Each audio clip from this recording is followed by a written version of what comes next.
Բարև ձեզ։ Դուք դիտում եք զրույցներ մարդու մասին հաղորդումը եւ իմ այսօրվա հյուրն է քաղաքական գործիչ, նժար սահմանադրական շարժման համահիմնադիր Արտաշես Իկոնոմովը։ Բարև ձեզ։ Բարև ձեզ։ Շնորհակալ եմ մեր հրավերն ընդունելու համար։ Եվ մեզ հետաքրքիր զրույց եմ մաղթում, պարոն Իկոնոմով, եւ զրույցը սկսենք սկզբից, ձեր մանկությունից, որտեղ եք ծնվել, որտեղ մեծացել եւ ինչպիսին էր ձեր ընտանիքը, ովքեր էին այդտեղ ապրում։ Ես ծնվել եմ Երևանում, ինչպես եւ հայրս եւ մայրս, հայրիկիս հայրն էլ է ծնվել Երևանում, հայրիկիս պապը ուղակի ծագումով հույն էր, իսկ տատիկը հայ, ասենք, սենց տոկոսային հարաբերություններով եթե վերցնում ես, ասենք 25%-ով, դրա համար էլ ազգանունը հունական ազգանուն է, իրականում դա եղել է Իկոնոմու, հետո դե սովետական ժամանակները, Ստալինի ժամանակ փոխել են բոլորինը ով են սարքել, որ անհասկանալի հնչողություն չլինի։ Ուրեմն մեծ պապիկս դասատու էր, ինքը ուսմասվար էր, տնօրեն էր Մայակովսկի դպրոցի Երևանի, Չկալովի դպրոցի ուսմասվարն էր, որտեղից ավելի շատ են մեծ տարիքով մարդիկ իրան հիշում, ասենք ես 90-ականների սկզբին, երբ որ արդեն Մոսկվայի աշխատում բիզնեսով, զբաղվում է, իմ մոտ աշխատում էր հռչակավոր հայտնի ռեժիսոր Էդմոնդ Քյոսյանը, ինքը իր սաներից էր դպրոցի եւ շատ բաներ էր պատմում, ես ահագին բան իր միջոցով իմացա իմ պապիկիս մասին, շատ թերթեր ունենք իր մասին, որտեղ որ էլի հռչակավոր մարդիկ, ակադեմիկոսներ գրում են, ասենք այդ հուշերը շատ բարի հուշեր են իր հետ կապված, եւ դրանով բարձանում եմ, որ այտենց մեծ բախում էի, այո, իր ժամանակներին։ Հայրիկս ինժեներ էր, ինչպես եւ մայրիկս, իրանք ծանոթացել էին Պոլիտեխնիկ ինստիտուտում, որի ավարտելուց հետո միանգամից պսակվել էին եւ դրանից հետո ես էի ծնվել, ես ծնվել եմ փաստորեն Մարգարյան հիվանդանոցում, ոնց որ եւ կինս, երեխաներս, հա, բայց ապրում ենք Ամիրյան փողոցում, Ամիրյան 5 հասցեով, այդ առաջ ժամանակին ձիետ ճաշարան կար, հենց դրա վերևն ենք ապրում, այդ հայաթը կոչվում էր Չարխի հայաթ, շատ բան, ինքը այն ժամանակվա բախտով, ասենք շատ կարևոր հայաթներից էր, դե երեխաների համար շատ հետաքրքիր էր, էլի, ասենք, որ մեր հայաթը ուժեղ հայաթ է, ասենք, ճանաչված մարդիկ, բան, ասենք, դե փողոցային կյանքը շատ ուրիշ ձև էր, միջավայրային էր։ Հա, հետաքրքիր էր շատ։ Հետո 75 թվականին մենք բնակարան ստացանք Բաղրամյան փողոցի վրա, այդ կաթնատան հայտնի շենքը 16-րդ վաղտվա ժամանակով ամենաբարձրահարկ գեղեցիկ շենքերից էր, տեղափոխվեցինք այնտեղ եւ արդեն այնտեղ ես մինչեւ դպրոցի ավարտը ապրեցի, այդ մեր հայաթներն էր Այգեծորի հայաթը, այդ Պուշկինսկի սադը, էլի հետաքրքիր միջավայր էր, տարբերվում էր շատ իհարկե Չարխի միջավայրից, Եվ դպրոց ավարտելուց հետո 3 հատ դպրոց եմ փոխել, մի քիչ ճիշտ ասած բանը, իմ վարկս աշխուժ երեխայի վարկ էր, դե այդ Չարխի հայաթն էլ էր, դա բանանում, որ ուզեր չուզեր պետք է միշտ կռվերի մեջ ինչ-որ լիներ, բան, դրա համար տենց էներգետիկա էլ միշտ եղել է մեջս, դրա համար տենց մի դպրոցը տեղափոխվեցինք, քան որ տուն ենք ստացել,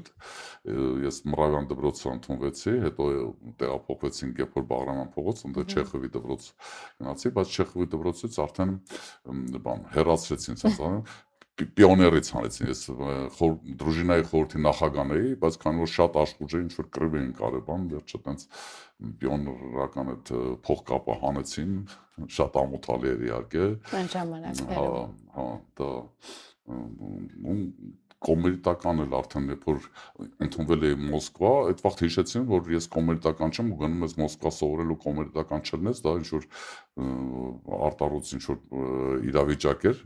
համար շատ շտապ ինձ կոմերիտական ընդունեցին, որ ոնց որ գնալուց Հայաստանը ներկայացնելուց կոմերիտական գնամ, այդտենց։ Այդտեղ վերջի իմ քաղաքականության հետ ինչ-որ կապված բանն ա եղել, էլի, որ կոմերիտական եմ եղել, Այդ տարիքում։ հա, և դրանից հետո երբեք ոչ մի կուսակցություններում չեմ եղել, ինստիտուտս ավարտեցի Մոսկվայի։ Ինստիտուտը ավարտել է, այ հետաքրքիր է այդ դպրոցական տարիներին, այդ ակտիվության հետ, այդ ամենի հետ, հա, ինչպեսին էր վերաբերմունքը դեպի դասերը եւ ինչ հետաքրքրություններ ունեք այդ տարիքում։ Գիտեք ոնց, իհարկե իմ ծնողները շատ էին ուզում, որ ես ինչ-որ մուզիկայով զբաղվեի, փոքր ժամանակ պապաս ակարդեոն էր առել, հետո ինչ-որ գիտար փորձեցին, դաշնամուրը իմ մոտ չէր ստացվում, իմ քույրիկս դե ընտանիքի մեջ ես էի ու իմ սիրելի քույրիկս, իմ փոքրը, եւ բայց իր մոտ այդ նվագը, մուզիկան, բան, ասենք, չտեսնված էր ստացվում։ Գնում էին ձեզ համար, օգտագործում էր ինքը։ Չէ, ինքը ջութակ սկսեց, ինքը ջութակով սկսեց զբաղվել եւ այդ ջութակը ավարտեց, 7 տարի սովորեց, շատ լավ ավարտեց, ինքը ամեն ինչում էր գերազանցիկ։ Ես լավ էի սովորում, իրականում իմ մոտ լավ էր ստացվում, ասենք, ես շատ արագ կարդում էի ու հիշում էի, հիշողությունս շատ լավ էր, ի տարբերություն այսօրվա, առաջ հիշողությունս շատ ուժեղ էր, ես կարայի շուտ կարդայի ու անգամից հիշեի ինչի մասին է։ Հետո այն դասերը, որ դուրս գալիս էին, ասենք, շատ էի սիրում ու չտեսնված, ասենք, տիրապետում էի, մեկ-մեկ լինում էր, որ ծնողներս չէին հավատում, որ դասերս արդեն տենց արագ անում էի վերջացնել, որ վազեի փախնեի հայատ, Բարեցիր, հա, չէ։ հետո ստուգում էին, ասում են, հա, էլի Սովորել է։ սովորել է։ Ու ինձ գլխավորը հայատ շուտ պրծնել, դուրս պրծնելն էր։ Ես լավ եմ իրականում սովորել, լավ, բացի քիմիայից, երևի բոլոր մնացած առարկաները շատ սիրում էի, քիման չէի սիրում, քիմիան բարդ է բայց դե դեռ։ ուզած չուզած պարապում էի եւ դասախոս էին վարձել, տենց դասախոսի հետ միասին ինչ-որ մի ձևի կարողացա այդ քիման էլ Ավարտ։ շատ հարիվ։ Այդ Այ հետաքրքիր է գիտակցումը, որ բացի այն, որ դու հայ ես, նաև ինչ որ այլ էթնիկ պատկանելություն ունես։ Այլ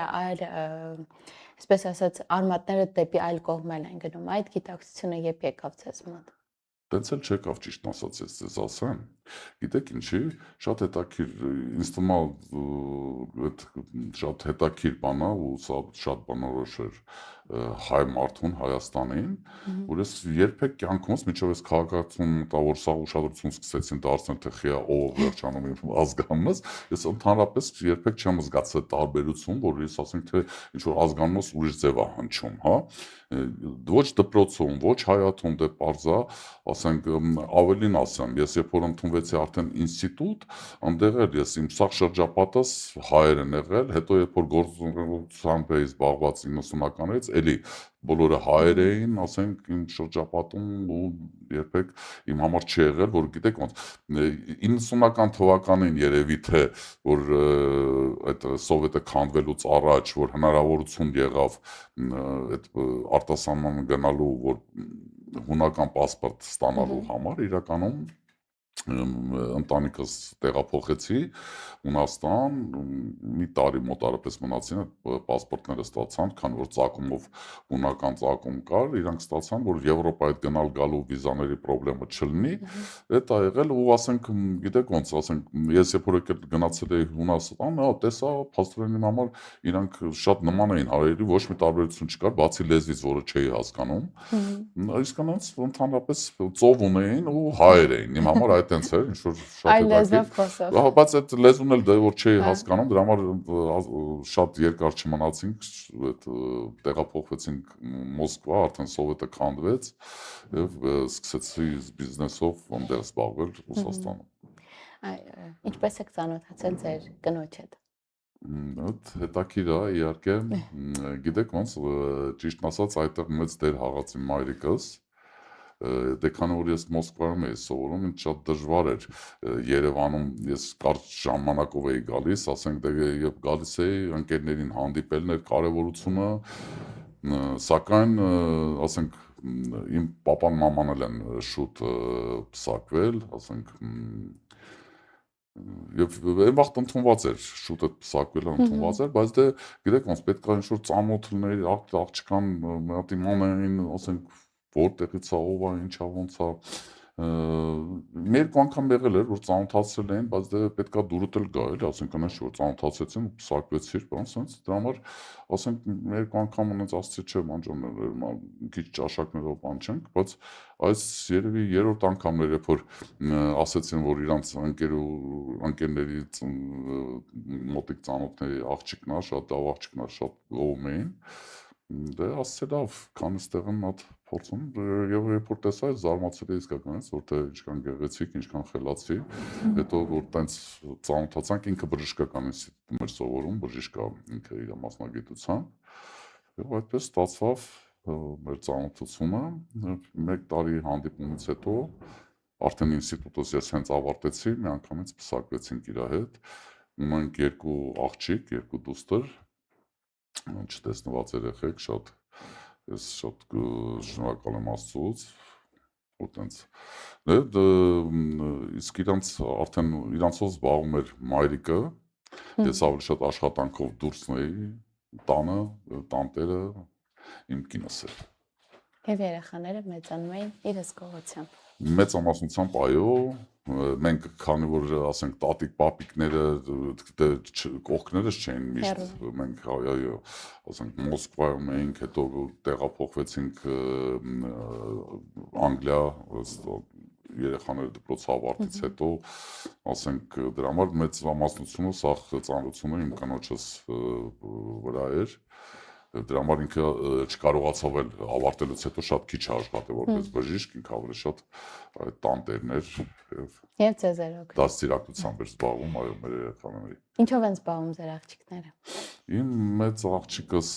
ավարտեց Մոսկվայի կոնսերվատորիան, Գնեսինկայի բաններ, համալսարանը կոչվում էր։ Ուրեմն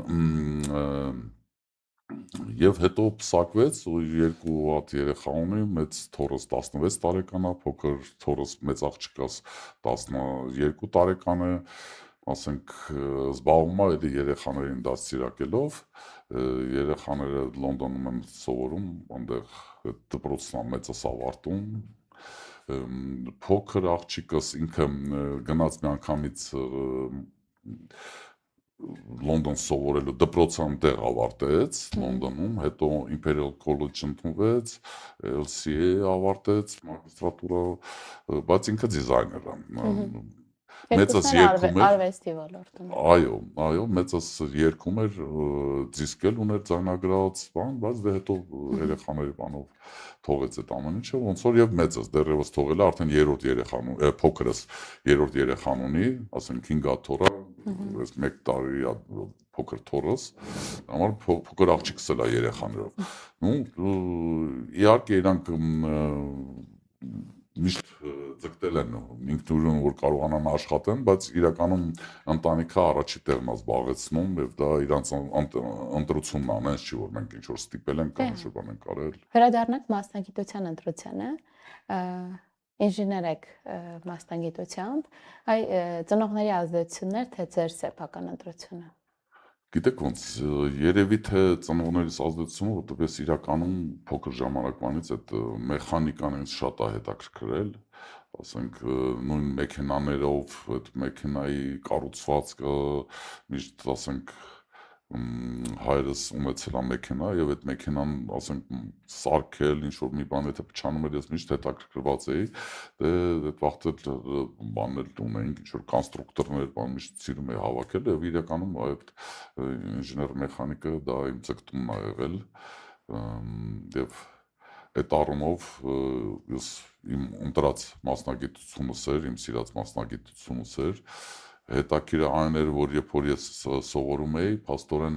այնտեղ այդ ռազմական բաները ոչ թե ֆակուլտետ չէր այլ ոնց որ ուղղվածություն էլ ունեինք հա մի մասը գնում էին այդտեղից դառնում էին օթաչուներ իսկ մի մասը Կոմանդիր ավտոմոբիլного взвода, ճիշտ ասած ես այդ անունը հայերենով ոնց էր չեմ հիշում հա հիմա Որ էլ էր շատ հետաքրքիր, որ ես այնտեղ էլ էի հաճույքով զբաղվում, այդ քանի որ սա կապված էր մեխանիկայի հետ, շատ ինձ հետաքրքիր էր եւ ավարտելուց մի անգամից ստացա լեյտենանտի կոչում ինստիտուտ ավարտելուց հետո Եվ արդեն ինստիտուտը երբ որ ավարտեցի, վերադարձա Երևան, Երևանի քաղսովետում, որպես ինժեներ էի աշխատում։ 3 տարի համարյա թե քաղսովետում աշխատեցի, եւ վերջում մի կես տարի առևտրային պալատներ, կոչվում էր торгово-промышленная պալատա, արմասկեսեր, դա Ռուսաստանն էր պատկանում ուղղակի, մի կես տարի այնտեղ եմ աշխատել, այդ եղել է այն պետական գործին աշխատել ընդհանրապես իմ կյանքում ու երբ որ ղեկավար եմ ունեցել։ Ես դրանից հետո 90-ական թվականներից հետո երբեք կյանքումս ղեկավար չեմ ունեցել, իմ անձնական բիզնեսն եմ ունեցել ու միշտ ասենք ասենց անկախ եմ եղել ոնց որ էլի։ Ոնց որ տարբեր բիզնեսներ եք հիմնել, ես ուսումնասիրում էի ձեր Facebook-յան էջում ձեր կենսագրությունը, որ գրել եք,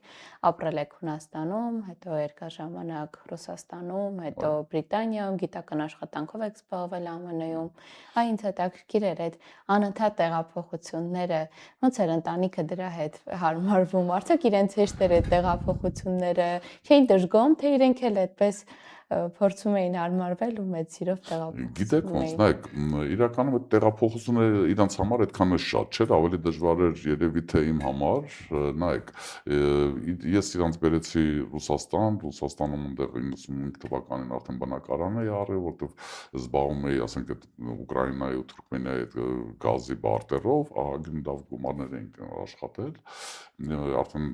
լավ սկզբնական 90-ականի սկզբնականին արդեն հարուստ մարդ էի, ահագին ընտանիքներ այդ վաղճան Հայաստանից եկել էին, ես ասենք գործով ապահովեցի, եւ այնտեղ կարևորը գիտեք այդ ժամանակները ոնց էր, ինչ որ ստացվում էր, այնտեղ անեն չէ որ քո ուզելով էր ինչ որ մի բանով զբաղվում, հա, ասենք ես այդ կահույքի մեծ ցանց ունեի Ռուսաստանում, Ուկրաինայում, դա ոնց որ ասենք պատահական էր ստացվել, այդ տարածքի հետ էինք հանդիպել Ուկրաինայում, իրանք առաջարկեցին, իրանց հետ սկսեցինք եւ Հայաստանում էլ վիճակը վատ էր, շատերը ուզում էին տեղափոխվեն եւ մոտ մի 40 ընտանիք այդ ժամանակները տեղափոխվել էին եւ այնտեղ ասենք իմ ծանոթ ընկերներ բոլորին այդ ոնց որ բիզնեսները բաժանել էի, իրանք էին զբաղվում այդ գործերով։ Ես ասենք ուղակի հենց այդ բիզնեսի մեջ չէի մասնակցում, որտեղ ինձ այդքան էլ դա հետաքրքիր չէր։ Ես ավելի շատ ֆինանսական բաներ ինձ հետաքրքիր, այդ ժամանակները բանկ էլ ստեղծեցի Ռուսաստանում եւ շինարարություններ ինձ համար հետաքրքիր, ինժեներական բաներ կար, այդ էր հետաքրքիր ու միշտ ասենք կողքից միևնույնն է, ես այդ IT ոլորտում իմ ընկերներս որ ունեի, իրանք զբաղվում էին, ես լավ չէի պատկերացնում իրականում այդ ոլորտը, այդ 90-ականների սկզբերին, բայց հետաքրքրվում էի, ես օգնում էի, ասենք թե Հայաստանում էլ ֆիրմա կար, որոնց օգնում էի եւ իրանք ասենք 2000-ականների սկզբին ահագին զարգացել էին եւ դրսի համար շատ գործ էին անում, outsource-ի վրա էր իրանց գործը մեծամասնությամբ այդ կամպանիայի, ես այնտեղ փայատեր էի եւ 2010 թվականին արդեն երբ որ իմ ընտանիքս տեղափոխվել էր Լոնդոն, փաստորեն նայեք, ես տարել էի իրանց Մոսկվա 98 թվականին մոտարապես ես իրանց հետ բերեցի Երևան, Երևանում տուն առա, սարքեցի այդ տունը կենտրոնում բերեցի իրանց, որ ասենք երեխաները սովորեն հայերեն գրել կարդալը, որտեղ շատ վատ էին խոսում, ռուսական акցենտով էին ինչ-որ մի ձևի խոսում, բան, որ ներվայնացնում էր այդ խոսալու իրանց ձև, ասում չէ, պետք է գաք Հայաստան, սովորեք նորմալ կարդալ գրել, հետո կուզենաք գնացեք սովորեք։ Վերջը մենք այդ 3 տարին 98-ից մինչև 2001 թիվը Հայաստան ապրեցինք այդ տանս, այդ տունը մնաց, մինչև հիմա ես այդ տանն եմ ապրում, երբ որ գալիս եմ, դե վերջի 4 տարին ստեղ եմ։ Իսկ հետո իրանք տեղափոխվեցին արդեն Լոնդոն, Լոնդոնում են ապրում։ Այդտենց։ Հա, դե իսկ ես գնում գալիս էի, օրինակ Ամերիկա իմ կինս էր մենակ գալիս մոտս ինչ որ ժամանակ առ ժամանակ, երեխեքը դե սովորում էին, չէին կարա։ Ես էի, շատ դժվար էր իհարկե, մոտավորապես 12 ժամ թռնում ես, ասենք այդ մի 20 օր մնում ես, հետո հետ ես գալի, հետո նորից գնում ես, տարվա մեջ 10 անգամ գնալ գալով, շատ դժվար էր իրականում, շատ ծանր էր, բայց դե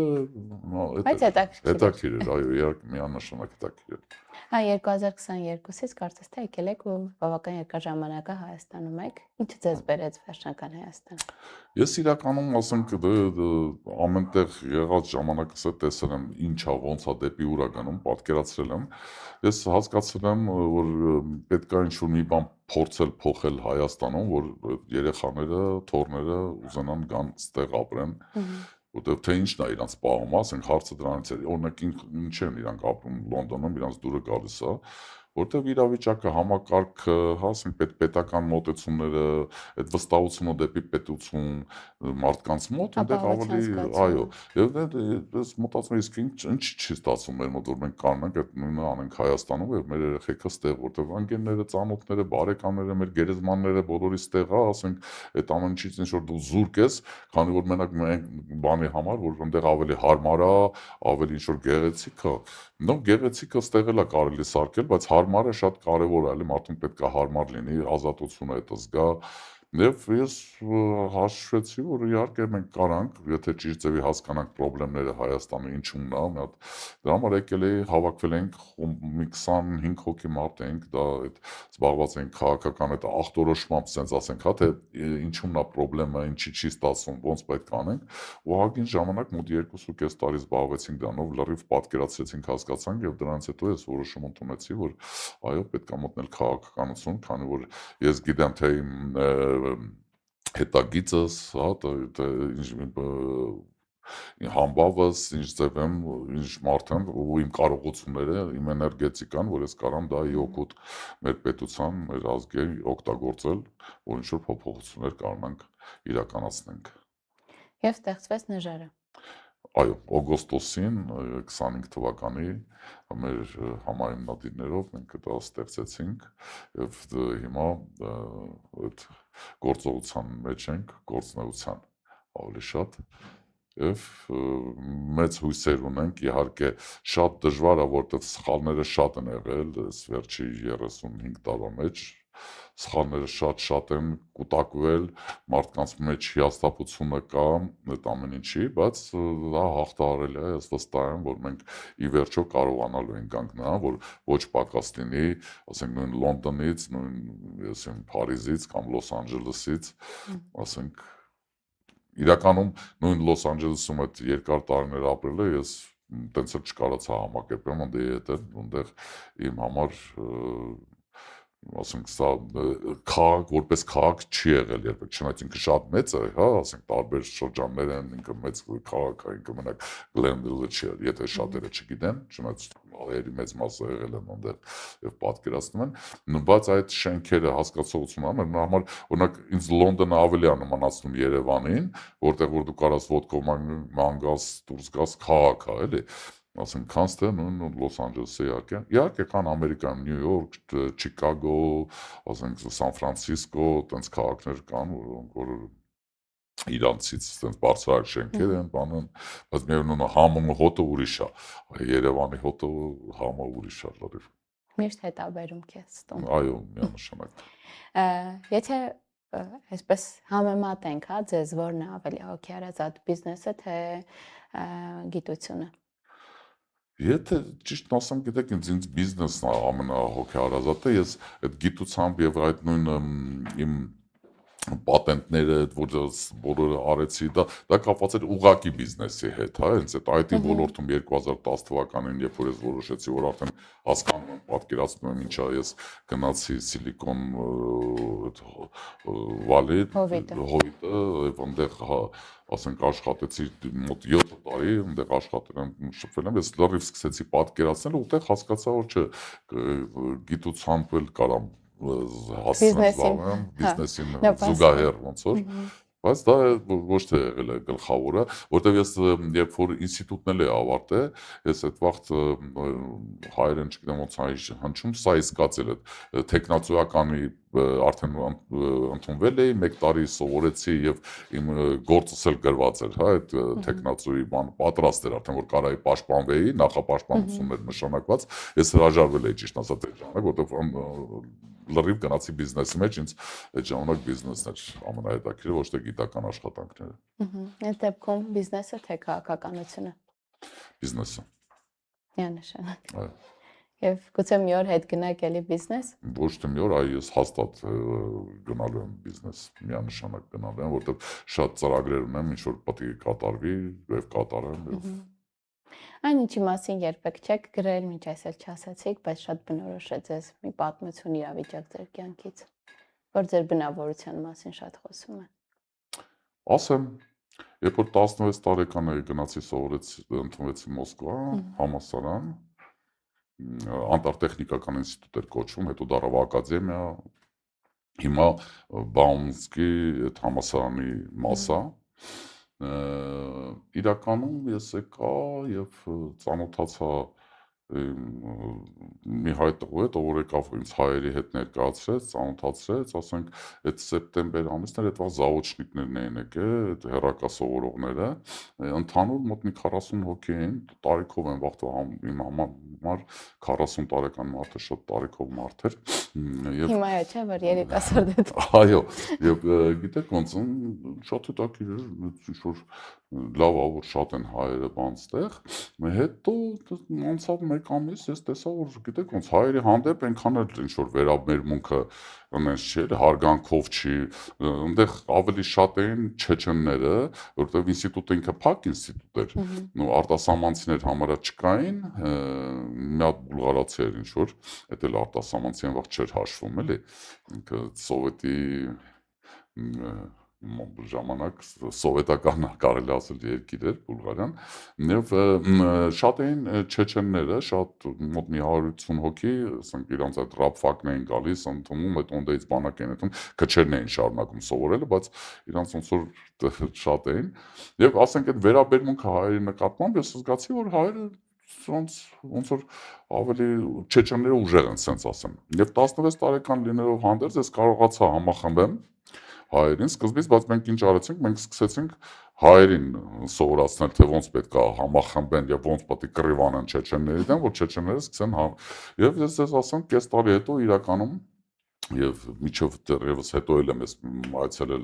իմ ինստիտուտ, այնտեղ էլի հայերի հետ շփվելուց, հայերի պատիվը շատ բարձր էր, այնտեղ դրանից հետո շատ էին հարգում ես, դա այդտենց ինչ որ պատմություն էր, որ 16 տարեկան տղեն կարողացավ մի ավորի տարիքով մարդկանց եւ ոչ այդքան ինձանից ասենք այնտեղ մի գտած սկզբից 2-3 հոգի տղա էին, 2 հոգի Շամշադինից էին, 2 հոգի Երևանից էին, համարյա թե ինձ 2 տարի էին մեծ ինձանից, դե 2 կուրս բարձր էին։ Այ իրանց հետ միասին մենք կարողացանք այդ ամենը չանենք։ Շատ լավ, ի՞նչն է ձեզ երջանկացնում։ Ընտանիքս։ Իսկ եթե աշխատանք, բիզնես, քաղաքականություն մի կողմ թողնենք, որն է ձեր ամենամեծ երազանքը այս պահին։ Որ առողջ հաջողակ լինեն թորներս եւ ապրեն բարգավաճ Հայաստանում։ Շնորհակալ եմ հարցազրույցի համար։ Ես այս փոքրիկ նվեր ունեմ նկարիչ Էրիկ Դավթյանի աշխատանքներից է։ Մեր լսարանին հիշեցնեմ, որ կարող են նկարչի գործերին, աշխատանքներին ծանոթանալ հաղորդման մեկնաբանության հատվածում թողնված հղումով եւ հույս ունեմ, որ ձեզ համար ինչ-որ հետաքրքիր անկյունում այն իր տեղը կգտնի։ Շատ շնորհակալ եմ, միանշանակ, շատ եմ սիրում, գեղարվեստությունում եւ շատ գեղեցիկ նկար է, շատ շնորհակալ եմ ձեզ։ Ես եմ շնորհակալ մեր հյուրը լինելու համար եւ ձեզ հաջողություն եմ մաղթում բոլոր այն աշխատանքներում, որ իրականացնում եք եւ դեռ պիտի իրականացնեք։ Շնորհակալություն։ Իսկ ես հիշեցնեմ, որ դուք դիտում եք Զրույցներ մարդու մասին հաղորդումը, իմ այսօրվա հյուրն էր քաղաքական գործիչ Արտաշես Իկոնոմովը, իսկ ես Զենֆիրա Քալաշյանն եմ, կհանդիպենք